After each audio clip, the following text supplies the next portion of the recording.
खूबसूरत, खरा और बेशकीमती। हीरे धरती की सतह पर नहीं बन सकते क्योंकि उनका असली घर धरती के खोल के अंदर नर्क जैसी आग की भट्टी में होता है। 150 किलोमीटर से ज्यादा की गहराई में, 800 डिग्री सेल्सियस से ज्यादा तापमान में, यानी हालात ऐसे कि उन्हें और कहीं भी तैयार ना किया जा सके। ये पूरा सच नहीं है। वैज्ञानिक लैब में हीरे बना सकते हैं।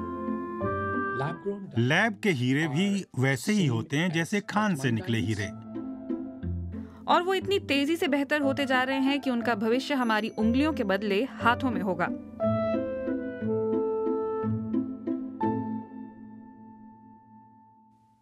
हीरे कभी कीमती नहीं थे।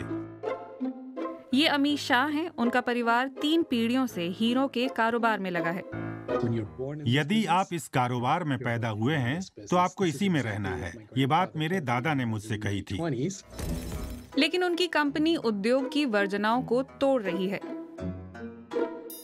हीरा दुर्लभ है, मिथक था। और ये मिथक तैयार किया था डे बियर्स ने।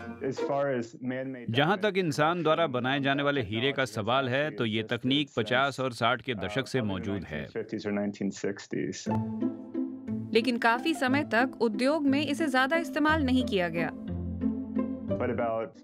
कोई 4-5 साल पहले हमने इस तकनीक में प्रगति देखनी शुरू की, जिसकी वजह से जवाहरात की क्वालिटी के हीरो का उत्पादन शुरू हुआ। और ये इस तरह बनता है।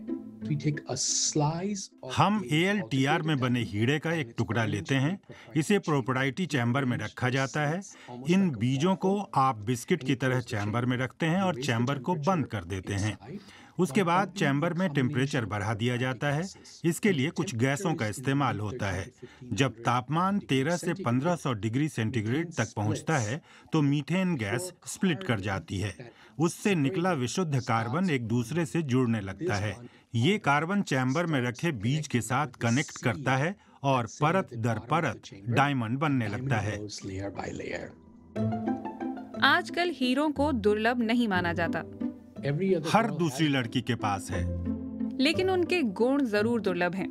हीरे कार्बन से बने होते हैं। उसके एटम एक टाइट क्रिस्टल स्ट्रक्चर में बंधे होते हैं। इसलिए ये धरती पर सबसे सख्त और सबसे ज्यादा संवाहक तत्व होता है। हीरा ही हीरे को काटता है। ये बात इसे इंजीनियरों के लिए खास बनाती है। ये स्क्रीन को ज्यादा रेजिस्टेंट, सोलर पैनलों को ज्यादा कुशल, लेजर को ज्यादा ताकतवर, हार्ड ड्राइव को और छोटा बना सकता है और ज्यादा बेहतर इलेक्ट्रॉनिक डिवाइस भी। अच्छे सेमीकंडक्टरों को हाई वोल्टेज और तापमान को रोकने की हालत में होना चाहिए। आजकल वो ज्यादातर सिलिकॉन से बनाए जाते हैं, लेकिन डायमंड की थर्मल कंडक्टिविटी 14 गुना और इलेक्ट्रिक रेजिस्टेंस 30 गुना ज्यादा है। क्या ये सिलिकॉन से बेहतर है? हर हाल में। क्या ये 10-20 साल पहले सस्ता था? नहीं।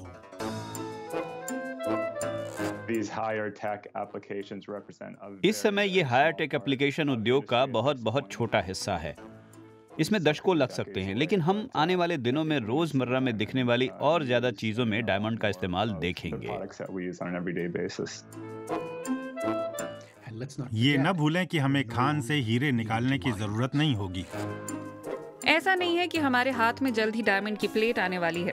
इसकी हाईटेक एप्लीकेशन विकसित होने में अभी काफी वक्त लगेगा, पर इतना जरूर है कि हीरो का भविष्य उनके जैसा ही चमकीला है।